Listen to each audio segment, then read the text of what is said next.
我和老公离婚了，我本以为从此就可以和婆家人告别了，没想到婆婆却一把拽住我的手，对我说：“别走，我让小儿子来娶你。”这到底是怎么回事呢？Hello，大家好，我是大美。下面呢，我就带大家来了解一下，请大家耐心看完。为了方便大家理解，我将全程用第一人称讲述。我叫小云，今年26岁。亲戚给我介绍了我的老公大鹏，大鹏比我大2岁，是家中的老大。下面还有一个弟弟和一个妹妹，他弟弟呢比他小2岁，小姑子呢比老公小3岁。对于我和老公的婚姻，我爸妈一直都是反对的，因为大鹏家里比较穷，而且又是2兄弟的家庭，爸妈一直不同意我嫁给2兄弟的家庭，他们担心以后家庭中会有很多鸡毛蒜皮的琐事。但是我执意要跟大鹏结婚，父母没有办法，最后也就同意了。嫁给大鹏1年以后，我就生了一个儿子，家里人都很高兴。尤其是我的公公婆婆更是乐得合不拢嘴。老公呢，这时候就感觉肩上的担子太重了，有了儿子以后开销更大了。就在孩子刚2个月的时候，老公就跟他的发小一起外出学着做生意了。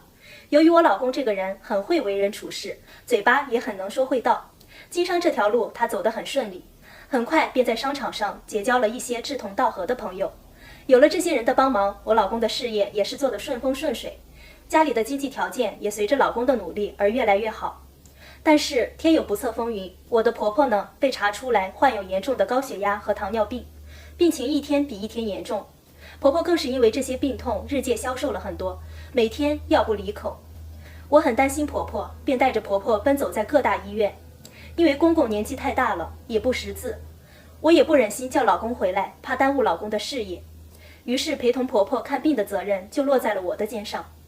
给孩子喂饱以后，我就交给公公看着，自己呢就带着婆婆去医院看病。因为我公婆2人都不识字，婆婆是病人，公公年龄也大了，家里遇到什么事都是由我来扛着。日复一日，年复一年，就这样我在家中照顾了婆婆将近2年的时间。家里的左邻右舍个个都羡慕我婆婆，说我婆婆找了一个孝顺的好儿媳。可是啊，世事难料，我本以为我在家里照顾好老人和孩子，我老公呢就会加倍的疼爱我，会珍惜我的付出。我万万没有想到呢，在去年的4月份，我老公大鹏向我提出了离婚。我当时听了以后，犹如晴天霹雳。无论如何，我都想不到老公会是这样没良心的人。我哭得很伤心。老公大鹏向我说出了离婚的原因。他说跟我一点感情也没有了，在一起也没有什么意思。我哭着问老公，我到底哪里做错了？你告诉我，我可以去改。我说感情都是可以慢慢培养的，可是无论我怎么劝说老公，他都无动于衷。公公婆婆知道了老公要离婚，更是对着自己的儿子一顿大骂。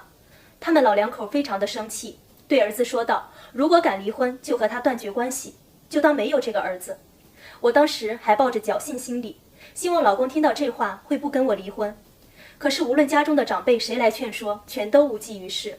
老公就是铁了心要和我离婚。我虽然不想离婚，但是我心里也明白，强扭的瓜不甜。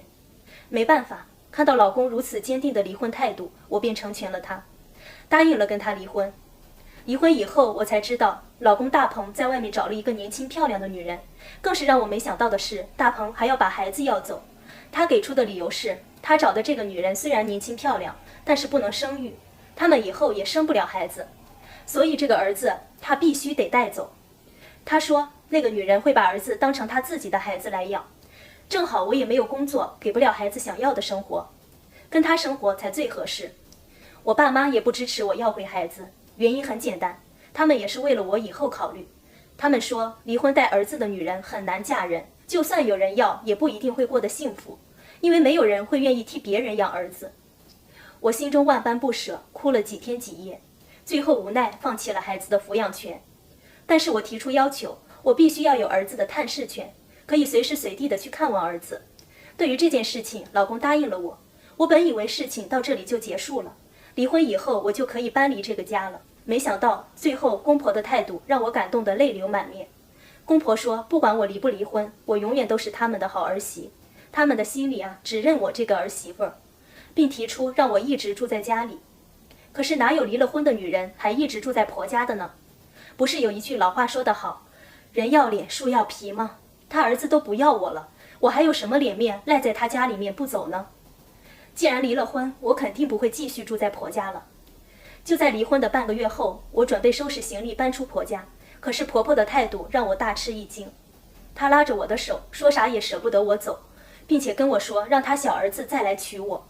我一听瞬间懵了，感觉太荒唐了。婆婆怎么能说出这么荒唐的话来呢？先不说这个尴尬的关系，我们就说小叔子现在也才大学毕业才1年的时间，他怎么可能会看上我呢？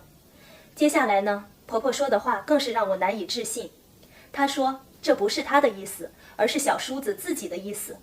小叔子觉得自己的嫂子是打着灯笼也难找的女人，所以他说可以不管外人的闲言碎语，只要我愿意就立马娶我过门。说实话，看到小叔子如此真心，我心里不免有些犹豫，因为每个当妈妈的都想留在自己的孩子身边。如果我真的和小叔子结婚了，那么我就可以每天见到我儿子了，这样我跟我儿子也就不用分开了。可是现实生活中有几个人能做到不顾世人的言论和小叔子结婚的呢？朋友们，你们觉得我能嫁给小叔子吗？如果是你们，该如何选择呢？欢迎大家留言评论。好了，朋友们，本期视频到这里就结束了，希望大家能够支持我，爱你们。